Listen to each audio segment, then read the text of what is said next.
Hey everybody, Elizabeth Nader back with you, the Nader Narrative on Jersey First TV.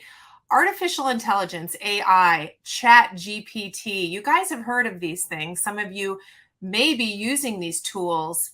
What's really going on with this, and how should we look at this in the context of what it means to be free in America?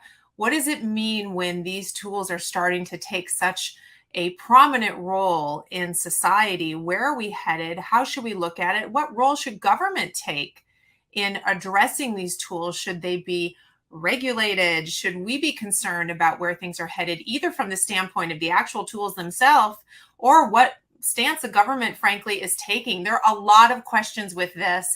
And to just explore this and really dig into what this all means, we are so thrilled to have James Czerniawski with us from Americans for Prosperity, AFP. James, welcome to the show. You are going to be our expert on AI today. Thanks for having me. Happy to be here and talk about such an exciting and increasingly important topic. Incredibly important. And, you know, it from so many ways, really. I got introduced to it as a parent concerned about my teenagers and writing their papers potentially through Chat GPT. It's funny how these things come into your life, and then looking at it as a business person. Wait a minute, can this help me actually write marketing copy? It's very interesting. But you're coming at this from the AFP standpoint, and really your own. You know, you're known to be somebody who stands for libertarian views, for freedom. What does that mean? Protecting that. You recently came out with an op-ed in July that talks about what the FTC is doing with OpenAI and Chat GPT. And I want to use that as a conversation starter to say, what does this all mean to us in terms of regulation, non-regulation, freedom, all the things? So James, what was your op-ed about? Yeah, that's a great question. And again, thanks for having me. And I think that the op-ed that I wrote in the New York Post, which was very fun, happy that we were able to get that out there, but it was focusing on the FTC under Chair Lina Khan's investigation into OpenAI, which is the company that is responsible for ChatGPT, probably the internet sensation that kind of drove a lot of this conversation in AI in some ways. Yeah. But basically, she wanted to go and investigate the company on two different reasons. One was on alleged consumer data privacy concerns, whether or not they were causing any harm there. And then the second aspect was about false statements that are published by the chatbot itself, right? And trying to figure out, how are they going and vetting and all this kind of stuff. Now, the first aspect of this investigation, I think, is a little bit of a stretch insofar as that what ChatGPT does and what many of these AI companies are doing is that they're basically getting all the publicly available information that's out there on the internet and just inputting it into a large language model. Now, that's perfectly legal in the United States. And therefore, I think that that's like a little bit of more of an excuse for Lina Khan to get after what she's really interested in, which is the false statements about people from the chatbot.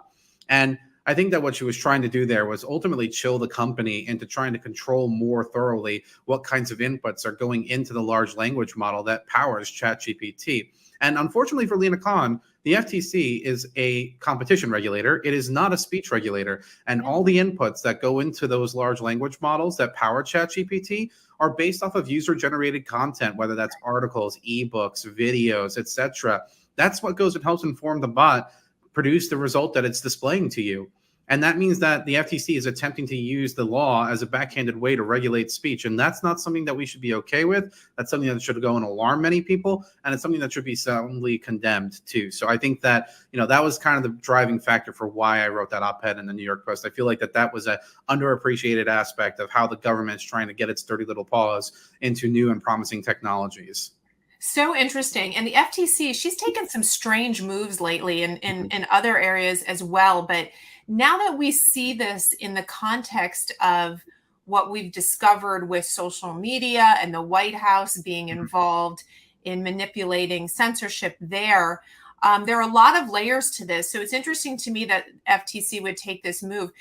Let's take a basic view of this. What you just said is it's sort of like whatever information is out there, it comes out in an intelligent way, right? I mean, it's put together for you, but garbage in, garbage out. I mean, if the information out there is not true, why would Chat GPT be held responsible for misstating something? Well, that's exactly the point, right? And make no mistake either, like ChatGPT, Google Bard, any of these AI products, like they put disclaimers up the wazoo there to let you know that, hey, they may misrepresent facts, places, people, events, etc. I remember when I was looking at Google Bard and I asked it to give me a description for something and including my name and a background. It said that I held a PhD and I worked at every single imaginable technology company. Unfortunately, my bank account doesn't quite reflect that. So I wish that it was more accurate in that sense. But no, I mean, that's the reality here, is that the technology doesn't hide from its flaws in many ways. And also, I think that if you just take it at face value, you're also going and ignoring the very clearly stated limitations of the technology. So that's why I think that while it's incredibly powerful and really a net positive in many ways, it's still pretty early on in this kind of particular use case. And that's why we have to be pragmatic and not get hung up on some of it. Because to your point, there's a lot of information out there on the interwebs, and there's no way to go and effectively sift through all of it without going and imposing some really ridiculous costs on these companies to try to sift through it. Right. So at a high level, the government exists, in at least the federal government should be protecting us at some level, right? I mean, they take the taxes, take the money. They're supposed to be offering sort of this layer of protection. Of course, we know it's gone way beyond what was originally intended for the federal government, the role to play. So now we've got all these agencies and we start getting all this red tape. So the FTC, if they exist to protect, they exist to weigh in on competition, the way that we used to see the FTC. Now I'm looking at this as a normal citizen and I'm saying, how does this protect me? I mean, are they offering me something that I desperately need? I don't see the value add. No, and I think that Americans are increasingly waking up to that. I mean, you don't need to look any farther than Lena Khan's most recent defeat in court, which was trying to block the Microsoft Activision merger. She relied on very fringe theories and managed to go and animate the entire gaming player base against her and her agency as a result of that, because they all saw how weak the arguments were being. And I think that that's the problem here, is that when the FTC gets politicized to pursue a particular agenda and not being focused on consumer welfare standards and trying to protect the consumer, that ends up actually hurting the credibility of the agency, and it actually makes them a lot less reliable when they're going in front of a judge and a court to try to justify why the court should be taking the FTC seriously here, if what they can see is a pattern of behavior under this chair of just going and brazenly pursuing big tech companies. Don't get me wrong. Those companies are under a lot of animosity and they have a lot of bad flack coming their way. Some of it deserved, some of it I think not so much. But at the end of the day, if you're a regulator, your job is to enforce the law, not enforce an agenda. And this is what the FTC has been doing a lot of lately, is enforcing an agenda. And it's something that we've also seen in other alphabet soup agencies, whether it's the FTC or the SEC or the DOJ or the FBI or insert other alphabet soup agencies here. They're all having these kinds of issues. Yeah, it's true. It feels as though they're trying to create legislation through the courts, that they're trying to act on their own without going through the process that we have, as a country to actually create laws. I know she recently has been trying to go after non-competes. It feels very much like it's anti-business. And if you're a free market person, you have a lot of questions when it comes to what the FTC is doing in that regard.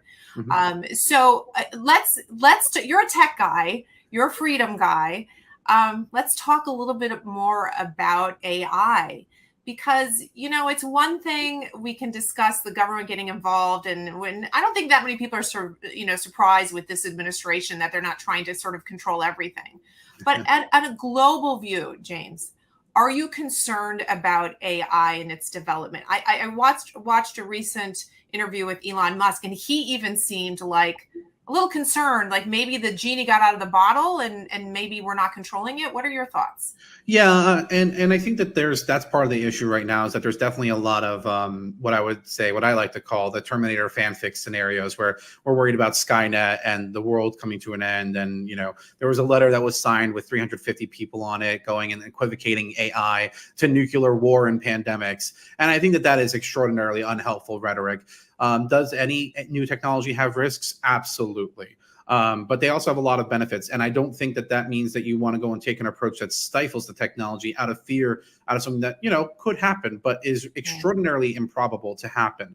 The notion of Skynet, you can't even get any of the leading AI experts to agree on a timeline as to when that's possible. Some say the next 10 years, some say the next 20, some say the next 75, right? There's no consensus as to what that looks like. And I think that you don't want to be in a position where you're trying to operate out of fear. That's never been the American way. And I don't think that we should start start doing that now with this technology. I think that at the end of the day, AI is this big, broad, nebulous term. And what you need to be doing is actually breaking down away from that big, broad, nebulous term to focusing on the individual use cases and identifying actual harms there and creating sensible rules of the road to govern the technology as we see fit there, right? So the common example I always go to is, let's say, facial recognition technology, extraordinarily powerful stuff. It gets used by a lot of law enforcement agencies, and there are very real harms that can be affiliated with that because it is well known that, you know, facial recognition technology struggles with identifying minorities and women.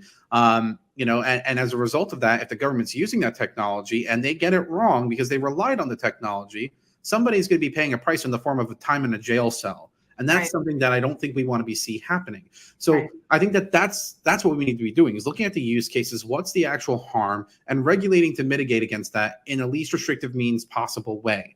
And that's really where we need to be having a conversation, not by going and likening it to the nuclear bomb or likening it to, you know, pandemics, or trying to go and what I think is the most egregious thing that they're doing right now is a lot of lawmakers are saying, well, we failed to do something with social media. Therefore, with this new technology and AI, we should be doing something there. And from my perspective, I'm like, absolutely not. Social media and artificial intelligence are two radically different pieces of technology. You do not want to be going and treating them similar. If you do, you are going to get lost in unproductive conversations, as we've seen happen with some of these other social media conversations. And we're not going to get the actual answers that we need and getting productive solutions out there on the table. So that's why I think that, you know, the conversation's a little overblown, and I'd like to see people focus on the nuance, which is where I love to operate. Right. So, you know, AI is a productivity tool, really, if you want to boil it down in a lot of ways. So many different applications, way beyond just Chat GPT. There are so many other things, as you talked about. Social media exists for completely different reasons. But if we do need some restraint, you mentioned the application of facial recognition, and there are other areas. If we do need restraint there, you're for a certain amount of restraint. It's moral restraint or legal restraint. Who puts those guidelines and those boundaries in place? Who's the right agency for that? Yeah, that's a fair question. And I think it depends on, you know, what exact thing we're looking at. So like with facial rec, I think that there's a fair case to be made that you need to embrace federalism, where you can have certain, you know, best standards that are done at the federal level, but then have states setting policies around the deployment of those technologies, which is something that we've often had when we're going and talking with our 38 plus states where we have chapters, and now we operate in all 50 states in terms of doing advocacy, because all Americans are needing a voice like AFP out there. But I think that, you know, you need to respect federalism, find out where each role of government exists, where it may be, and understanding that we don't want to create a patchwork. I think that that's some problem that we're seeing kind of formulate a little bit here when we're talking about, like, let's say consumer data privacy, where California went and decided that it wanted to legislate, you know, consumer data privacy issues for the entire country out of San Francisco. Sorry, I don't like California's way of doing things, and I really want to avoid that. So I think that when it comes to AI, again, it's about looking at the individual use case, whether that's, let's say, facial rec or autonomous vehicles or other kinds of instances where it could be used. And just making sure that we're applying the law. I think that there's one misconception that they think that the AI space right now is this wild, wild west, and that there's no rule or law being applicable to it. But that's just simply not true. It's more of an educational issue of regulators needing to understand what the technology can do, and more importantly, what it doesn't do, and then being able to apply existing laws to those companies using the technology in an even-handed manner, unlike how Ms. Khan at the FTC is trying to do. So I think that, you know, at the federal level, I think you can make an argument for like the NTIA going and doing something like this, or commerce more broadly, given the commercial aspects that's being done here. So I think that, again, there's a role for every single level of government, but I think that we want to be even-keeled about how we approach it. Well, they certainly didn't handle social media correctly. I mean, it's never really been handled correctly from the beginning with Section 230 and all of that. So I like the fact that AFP is talking about this and maybe getting ahead of it and saying, guys, we should be looking at it in these different ways and these different agencies. Not that we want a lot of regulation, but there are areas where we need to be protected as citizens. Now, one thing that I'm concerned about, James, and I'm curious about how you feel about this. And again, there's a lot of fear being generated, and we understand that. But the potential to mask and imitate someone's voice Mhm. and or from a video standpoint, create a video that appears to be someone. The implications of that are incredibly scary. I'm not sure that it's overblown at this point or not, but knowing what you know about the technology, where are we with something like that, and how does a society deal with that aspect? Yeah, it's a good question, and I think the biggest problem that comes with those exact examples that you're highlighting is that they apply to people where laws do not matter, if you will, right? Like I don't Right. think a criminal cares about what the law on AI should Right. be. They're going to go and do what they want to do anyway, which is why, like when we're talking about exposure to liability, typically I say that we don't want to be punishing the tool for things that users do, especially if the tool is just a conduit and then somebody chooses to use it in a particularly bad manner. So I think that we have to have that understanding when we're walking into it. And I think that, to your point, it is a very realistic thing. I mean, deep fakes have been a conversation for many years over. I think that we got to be careful about that because, again, even deep fakes, you could go and leverage that to see things that would result in restriction of speech, more broadly speaking. So I think about the RNC when Joe Biden announced that he'd be seeking a second term. They did a complete ad that was run off of generated rather by AI exclusively, and they bragged about it, right? Right. And then like within a week, not even a week, you had a Democrat lawmaker trying to come up with a bill that would require disclosure of the use of the technology in political ads. And that's just like basically a backdoor way of trying to regulate speech, Right. via political ad disclosure requirements or disclosure requirements, if you will. I think that you have to have faith in the technology. There's basically two sides to this story where you have the deep fakes getting amplified and continuing to improve, but then also you have companies investing in the technology to go and detect if something Yeah. is inauthentic or not. Now, is it going to be 100% catch rate? No, it never will be. And I think that expecting a 0%, deep fake environment is unrealistic. So it's about educating the public to be aware of, Yeah. what does a deep fake look like? What are the kind of common characteristics, et cetera? And just being a better informed citizen to know